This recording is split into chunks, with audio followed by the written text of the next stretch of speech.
Hello guys, நீங்கள் பார்த்துட்டு animate class Tamil. இந்த வீடியோவில் நம்ம என்ன பார்க்க போறோம்னா டிவைன் அசென்ஷன் அப்படிங்கிற மான்வாவோட 73வது சாப்டரோட எக்ஸ்பிளனேஷன் தான் பார்க்க போகிறோம். இதுக்கு முன்னாடி போட்ட 72 சாப்டரோட எக்ஸ்பிளனேஷன் பார்க்காதீங்க, பார்த்துட்டு வந்துருங்க. அப்போ தான் இந்த எபிசோட எக்ஸ்பிளனேஷன் புரியும். சரி வாங்க வீடியோக்குள்ள போகலாம். போன எபிசோடோட லாஸ்ட்ல என்ன நடந்திருக்குன்னா, நம்ம ஹீரோவும் ஒரு வழியா அந்த சான்ச்சுரி இன்ஸ்டியூட்டுக்கே வந்து சேர்ந்திருப்பான். அங்கே வந்த உடனே கிளாஸ் பிரசிடென்ட்டாக தேர்ந்தெடுக்கணும் அப்படின்னு நம்ம ஹீரோவை தேர்ந்தெடுத்திருப்பாங்க.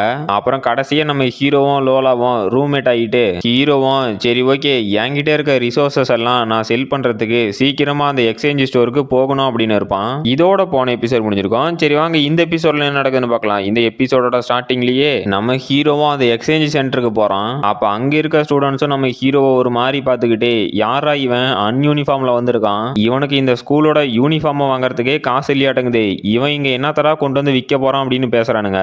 அப்புறம் அந்த எக்ஸ்சேஞ்ச் ஸ்டோர்ல இருக்க பெருசும், இந்தாப்பா தம்பி, நீ ஸ்கூலோட யூனிஃபார்ம் கூட போடாம வர, உங்ககிட்ட ஏதாவது வேல்யூபிளான செல்லிங் ஐட்டம் இருக்கா? அப்புறம் இங்க கொடுக்குற ஐட்டத்துக்கு நான் எக்ஸ்சேஞ்ச் பண்ணி பாயிண்ட் மட்டும் தான் கொடுக்க முடியும், என்னால ஃபெடரேஷன் காயின் கொடுக்க முடியாது அப்படிங்கிறாரு. ஹீரோவும் சரி ஓகே என்கிட்ட இருக்க ஐட்டத்துக்கு உங்களால எவ்வளவு பாயிண்ட் கொடுக்க முடியும்னு பாருங்க அப்படின்ட்டு அந்த ரெக்ஸ் லிச்சோட தோலை எடுத்து கொடுக்குறான். அதை பார்த்து அந்த பெருசும், என்னது தேர்ட் ஆர்டர்ல இருக்கக்கூடிய ரெக்ஸ் லிச்சா, இதுக்கு நான் உனக்கு 10,000 பாயிண்ட் கொடுக்குறேன் அப்படிங்கிறாரு. அப்ப அங்க இருக்க ரெண்டு ஸ்டூடெண்ட்ஸும், யாரா இவன் பார்க்கறதுக்கே ரொம்ப வீக்கா தெரியறான், ஆனா இவங்கிட்ட எப்படா இந்த மாதிரி ஐட்டம்லாம் இருக்கு, சரி ஓகே அந்த ரோடு டு டெத்தில் எங்கேயாவது கடந்திருக்கும், அதை பொறுக்கிட்டு வந்திருப்பானா அப்படின்னு நம்ம ஹீரோவை கடுப்புலயே பார்க்குறானுங்க. ஹீரோவும் சரி ஓகே இதுக்கு எவ்வளோ கொடுப்பீங்க அப்படின்னு அந்த சால்ட் கிறிஸ்டல் எடுத்து கொடுக்குறான். இதை பார்த்தா அந்த பெருசும், என்ன அது சால்ட் கிறிஸ்டலா, பரவாயில்ல தம்பி, நீ நல்ல வேல்யூபிளான ஐட்டம் தான் வச்சிருக்க, இதுக்கு நான் 1,00,000 பாயிண்ட் கொடுப்பேன் அப்படிங்கிறாரு. அப்ப அங்க இருக்க ஸ்டூடெண்ட்ஸும் நம்ம ஹீரோ சால்ட் கிறிஸ்டல் எடுத்ததை பார்த்து ஷாக் ஆகிட்டு, சரி ஓகே இது ரொம்பவே லக்கியஸ்டான பர்சனுக்கு மட்டும்தான் கிடைக்கும், அப்புறம் இனிமே அந்த குழந்தை பையன் பணக்காரன் ஆயிட்டான், இந்த இடத்துல இந்த 1,00,000 பாயிண்ட்டை வச்சு குறைஞ்சது ஒரு வருஷத்துக்காவது நல்லா சொகுசா சாப்பிடலாம் அப்படின்னு பேசிட்டு இருக்கானுங்க. ஹீரோவும் பெருசே அப்புறம் என்கிட்ட இன்னும் ஒரு ஐட்டம் இருக்கு, அதையும் நீங்க கோச்சிக்காம எவ்வளவு வேல்யூ போகணும் செக் பண்ணி சொல்றீங்களா அப்படின்ட்டு அந்த கிரீன் வைன் மான்ஸ்டரோட ஃபிளஷ் எடுத்து காட்டுறான். இதை பார்த்து அந்த பெருசும் ஷாக் ஆயிட்டு, என்னது 6th ஆர்டர் கிரீன் வைன் மான்ஸ்டரோட ஃபிளஷா, டே பையா இதை மட்டும் நீ கொன்னு சொல்லிடாதரா, நான் ஹார்ட் அட்டாக் வந்து செத்து போயிடும் அப்படின்னு உறைஞ்சு போய் நின்றுட்டு இருக்காரு. இதை கேட்ட அங்கிருந்த மொத்த அரங்கமும் அலறிக்கிட்டு, என்னது 6th ஆர்டர் எவால்வ்டு பீஸ்டா, டேய் யாரா நீ 6th ஆர்டர் எவால்வ்டு பீஸ்டோட மெட்டீரியல் எல்லாம் வச்சிருக்க, சரி ஓகே உன்னை பார்க்கும்போது ரொம்ப அறிவாவும் அப்புறம் ரொம்பவே பவர்ஃபுல்லான ஃபேமிலியில இருந்து வந்திருக்க மாதிரியும் தெரியுது அப்படின்னு ஷாக் ஆகுறானுங்க. இன்னொரு கும்பலும், யாரா இந்த குப்பை, இவங்கிட்ட இந்த அளவுக்கு வேல்யூபிளான ஐட்டம்ஸ் இருக்கா, இதெல்லாம் அவன் எங்கேருந்துடா எடுத்துட்டு வந்திருப்பான் அப்படின்னு நம்ம ஹீரோ மேலேயும் பொறாமப்படுறதுக்கு ஒரு கும்பல் இருக்கு. அப்போ அந்த பெருசும், சரி ஓகே இந்த கிரீன் வைன் மான்ஸ்டரோட ஃபிளஷ் அப்படிங்கிறது ரொம்ப வேல்யூபிளான ஐட்டம் தான், இது கம்மி குவான்டிட்டியில இருந்ததுனால நான் உனக்கு ஒரு 5,00,000 பாயிண்ட் கொடுக்குறேன், அப்புறம் அந்த சால்ட் கிறிஸ்டல் எல்லாம் சேர்த்து 6,00,000 பாயிண்ட் ஓகேவா அப்படிங்கிறாரு. ஹீரோவும் ஓகே தான் அப்படின்ட்டு, இன்னொரு கொஸ்டின், என்கிட்ட இருந்து நீங்க ஏதாவது டெக்னிக் கார்ட்ஸை வாங்கிப்பீங்களா அப்படின்னு கேட்கறான். அப்போ அந்த பெருசும், டெக்னிக் கார்ட்ஸு அப்புறம் வெப்பன் அது மட்டும் இல்லாம நம்ம சான்ச்சுரி இன்ஸ்டியூட்டோட யூனிஃபார்ம் இந்த மாதிரி ஐட்டத்தை எங்களால எக்ஸ்சேஞ்ச் பண்ணிக்க முடியாது அப்படிங்கிறாரு. ஹீரோவும் அப்படியா சரி ஆல்ரைட் அப்படின்ட்டு இவரு மட்டும் அந்த டெக்னிக் கார்ட்ஸ் எல்லாம் வாங்கியிருந்தாரு அப்படின்னா என் சிஸ்டம் கொடுத்த எல்லா டெக்னிக் கார்ட்ஸையும் இவரு தலையிலேயே கட்டியிருப்பேன், அப்புறம் இன்னும் ஒரு சில பாயிண்ட்டுக்காக அந்த 6th ஆர்டர் அல்ட்ரா கிறிஸ்டலை மட்டும் இவர் முன்னாடி காமிச்சிருந்தேன், அதுக்கு எப்படியும் 1 மில்லியன் பாயிண்டாவது கொடுத்து வாங்கியிருப்பாரு, சரி ஓகே வந்த வரைக்கும் லாபம் தான் அப்படின்னு பாக்குறான். அப்புறம் ஹீரோவும் எல்லா பொருளையும் வித்துட்டு வெளியே வந்துட்டு, எங்க போனாலும் இதே பிரச்சனை, ஏன்டா தயவு செஞ்சு வெளியே வாங்கடா, என்னால முடியல, இதுக்கு மேலேயும் நீங்க ஒளிஞ்சிட்டு இருக்கிறதுல பிரயோஜனம் இல்லை அப்படிங்கிறான். அப்ப செகண்ட் இயர் ஸ்டூடெண்ட்ஸ் 3 பேர் வந்து,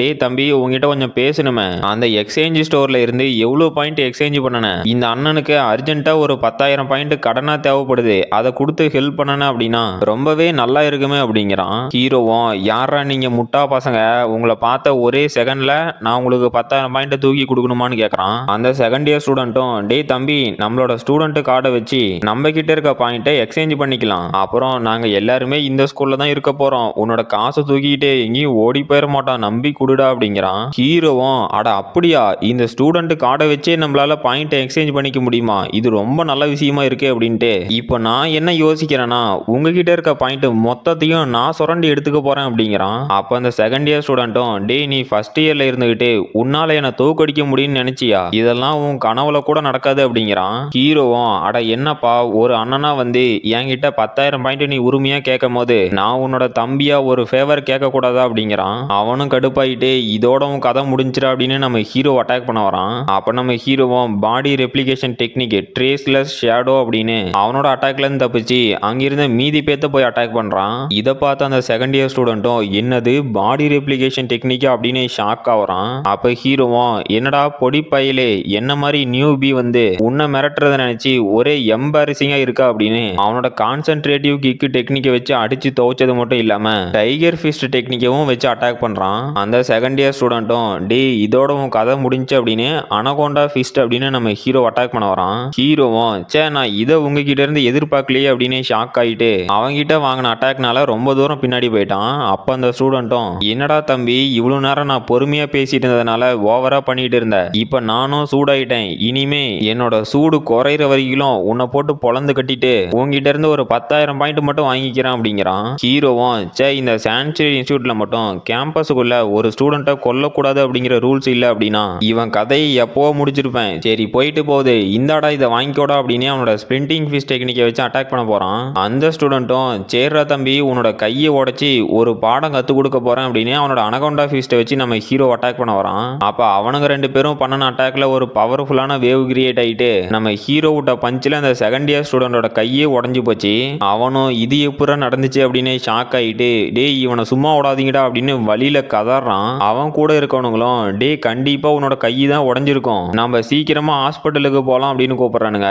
அப்ப நம்ம ஹீரோவும் ஒரு டெவில் மாதிரி வந்து எங்கடா இங்க இருந்து கிளம்பலான்னு பாக்குறீங்க, இதெல்லாம் ஆரம்பிச்சது நீங்க தான், அதனால முடிச்சு வச்சுட்டு தான் போகணும், இதை முடிக்கிறதுக்கு ஆளுக்கு 10,000 பாயிண்ட் கொடுத்துட்டீங்க அப்படின்னா நீங்க என்ன வந்து அட்டாக் பண்ணதை நான் மறந்து போயிருவேனே அப்படிங்கிறான். அப்போ அந்த ஸ்டூடெண்ட்ஸும் என்னது 10,000 பாயிண்டா, டே குழந்தை நீ என்ன தெரிஞ்சு பேசுறியா இல்ல தெரியாம பேசுறியா, இந்த 10,000 பாயிண்டை ஏர்ன் பண்றதுக்கு நாங்க எவ்வளவு மிஷன் முடிக்கணும் தெரியுமா அப்படின்னு கத்துறானுங்க.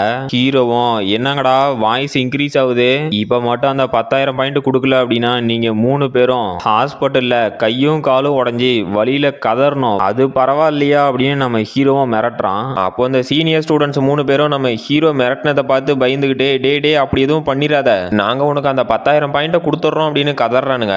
ஹீரோவும் சரி இது எப்படி ஒர்க் ஆகுதுன்னு எனக்கு சொல்லுங்க அப்படிங்கிறான். அந்த சீனியர் ஸ்டூடெண்ட்டும் தா இது மாதிரி உன்னோட ஸ்டூடெண்ட் கார்டு எடுத்து இதுல இருக்க பட்டனை கிளிக் பண்ணனா அப்படின்னா ஒரு ஸ்கிரீன் பாப்பப் ஆகும், அப்புறம் உன் ஐடி நம்பரை சொன்ன அப்படின்னா நான் மணியை டிரான்ஸ்ஃபர் பண்ணி விட்டுருவேன் அப்படிங்கிறான். ஹீரோவும் அவன் நம்பரை சொல்லிட்டு சீக்கிரம் டிரான்ஸ்ஃபர் பண்ணுங்கடா அப்படிங்கிறான். அந்த சீனியர் ஸ்டூடெண்ட்டும் கடுப்புலயே இவனை நான் சும்மா விட மாட்டேன் அப்படின்னு நம்ம ஹீரோக்கு பாயிண்ட டிரான்ஸ்ஃபர் பண்ணி விட்டான். ஹீரோவும் சூப்பரா அண்ணனுங்களா நீங்க தான், உங்களோட தம்பிக்கு என்ன தேவை அப்படின்னு புரிஞ்சு வச்சிருக்கீங்க, உங்களுக்கு ரொம்பவே தேங்க்ஸ், அப்புறம் நம்ம மறுபடியும் மீட் பண்ணக்கூடிய சுச்சுவேஷன் சீக்கிரமே வரும் அப்படின்ட்டு போறான். அந்த சீனியர் ஸ்டூடெண்ட்ஸும் என்னது மறுபடியும் வேற மீட் பண்ணணுமா அப்படின்னு ஷாக் ஆயிட்டு டேய் பொடி பையிலே என்ன தைரியம் இருந்தா எங்களையே அடிச்சு எங்க கிட்ட இருந்து பாயிண்ட் ஆடை போட்டு போயிருப்ப, இதுக்கு நீ கண்டிப்பா வருத்தப்படுவா அப்படிங்கிறான். அப்போ அந்த பிளாக் ஹேரை வச்சிருக்கணும் என்னடா இந்த ஃபர்ஸ்ட் இயர் ஸ்டூடெண்ட் இவ்வளவு ஸ்ட்ராங்கா இருக்கான், இவன மாதிரி ஒருத்தனை நான் இதுக்கு முன்னாடி பார்த்ததே இல்லை அப்படிங்கிறான். அப்போ அந்த ப்ளூ மண்டைனும் ஆமா அவன் கடைசியா பண்ண அட்டாக்கோட பவர் லெவலு அதை ஒரு ஃபர்ஸ்ட் இயர் ஸ்டூடெண்ட் பண்ணணும் அப்படின்னு சொன்னா